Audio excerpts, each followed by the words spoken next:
ज्यांना हिंदी आणि मराठी वाचता येतं त्यांना संस्कृतही वाचता येतं, कारण लिपी सेम आहे, म्हणजे देवनागरी.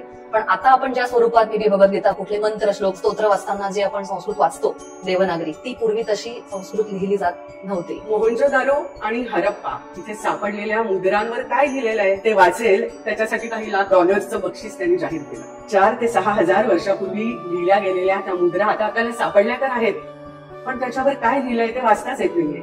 ती भाषा कोणती आहे तेही माहिती नाही, ती लिपी कोणती आहे तेही माहिती नाही. 20 तासांमध्ये स्पोकन संस्कृत मध्ये संभाषण करायला तुम्ही शिकवत आहे. आगच्छती म्हणजे येतो, उपगच्छती म्हणजे जवळ जातो, अनुगच्छती म्हणजे मागोमाग जातो, प्रत्यागच्छती म्हणजे जाऊन परत येतो, आणि प्रतिगच्छती म्हणजे परत जातो, निर्गच्छती म्हणजे निघूनच जातो. तर हे नवीन शब्द निर्माण करण्याचं, अगदी थोडक्यात अर्थ सांगण्याचं हे आहे संस्कृत भाषेचं सामर्थ्य. जवळपास 70 ते 65% शब्द या शेड्युल्ड भाषांमध्ये आणि बोली भाषांमध्ये सुद्धा संस्कृत भाषेतून आलेले आहेत. 5th सेंचुरी BC म्हणजे आजपासून 2,500 वर्षांपूर्वी संस्कृतचे स्कॉलर आणि ग्रामरियन पाणिनी यांनी अष्टाध्यायी हा ग्रंथ लिहिला, ज्याच्यामध्ये त्यांनी संस्कृत भाषेचं कोडिफिकेशन, ग्रॅमरचे रूल्स किंवा ग्रॅमर सिस्टम तयार केली. आज आपण मॉडर्न टेक्नॉलॉजी ज्याला म्हणतो, AI which is the latest hot thing, त्याचा सगळ्याचा पाया हा त्या पाणिनीय व्याकरणावरती आधारित आहे आणि त्याला ते ब्लूप्रिंट समजतात.